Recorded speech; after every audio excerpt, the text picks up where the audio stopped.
CM Revanth Reddy ఇవాళ నల్లగొండ జిల్లాలో పలు అభివృద్ధి కార్యక్రమాలు ప్రారంభించనున్నారు. బ్రాహ్మణ వెల్లంలో ఉదయ సముద్రం ఎత్తిపోతల పథకం ప్రారంభోత్సవ పైలాన్ను ఆవిష్కరిస్తారు. రిజర్వాయర్లోకి నీటి పంపింగ్ ను పరిశీలించి అక్కడ పూజలు నిర్వహిస్తారు.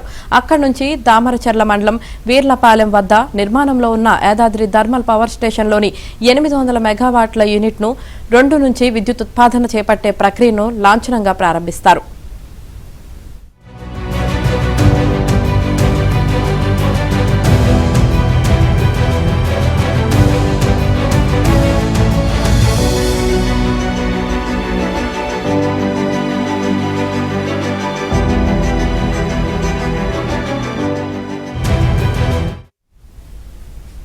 నల్లగొండలోని ప్రభుత్వ మెడికల్ కళాశాల భవనాన్ని సీఎం మంత్రులు ప్రారంభిస్తారు. అక్కడే నూతనంగా నిర్మించ తలపెట్టిన నర్సింగ్ కళాశాల భవనానికి శంకుస్థాపన చేస్తారు.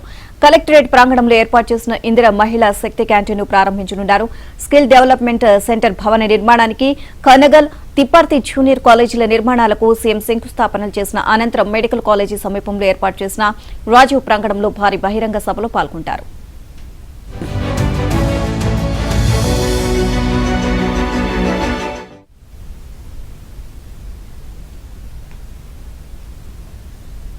నల్లగొండలో నిర్వహించే బహిరంగ సభ ద్వారా రాష్ట్రానికి అద్భుతమైన సందేశాన్ని ఇవ్వబోతున్నామన్నారు మంత్రి ఉత్తమ్ కుమార్ రెడ్డి.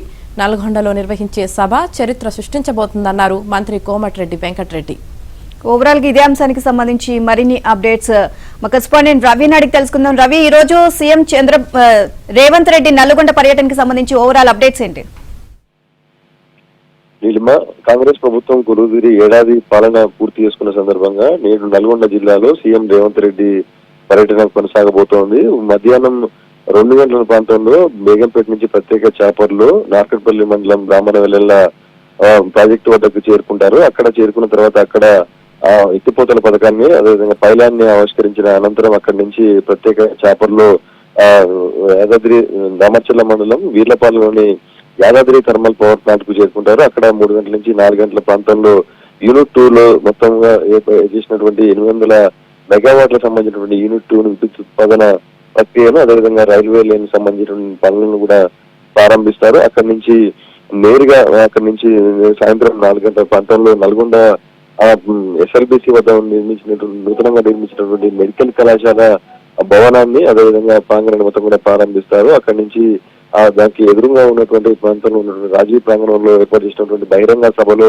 సీఎం రేవంత్ రెడ్డి పాల్గొనబోతున్నారు. అయితే ఏడాది పాలన సందర్భంగా కరెక్ట్ గా ఇదే రోజు కాంగ్రెస్ ప్రభుత్వం కొలుదిరిన నేపథ్యంలో నల్గొండ జిల్లాలో జరగబోయే బహిరంగ సభ ద్వారా సీఎం రేవంత్ రెడ్డి ప్రసంగంపై కూడా అంతా ఆసక్తికరంగా నెలకొంది. సీఎం రేవంత్ రెడ్డి ఎలాంటి సందేశం ఇస్తారనే అంశంపై కూడా అంతా చర్చనీయాంశంగా మారింది. ఇప్పటికే మంత్రులు నిన్న ఉత్తమ్ కుమార్ రెడ్డి, కోమటిరెడ్డి వెంకటరెడ్డి, పొన్నం ప్రభాకర్, తుమ్మల నాగేశ్వర మొత్తం మొత్తం సీఎం రేవంత్ రెడ్డి పర్యటన సందర్భంగా అన్ని ఏర్పాట్లు కూడా పరిశీలించారు. మొత్తంగా సీఎం రేవంత్ రెడ్డి సందర్భంగా పోలీసులు కూడా భారీ బందోబస్తు అయితే ఏర్పాటు చేశారు. Neelima, okay, thank you Ravi.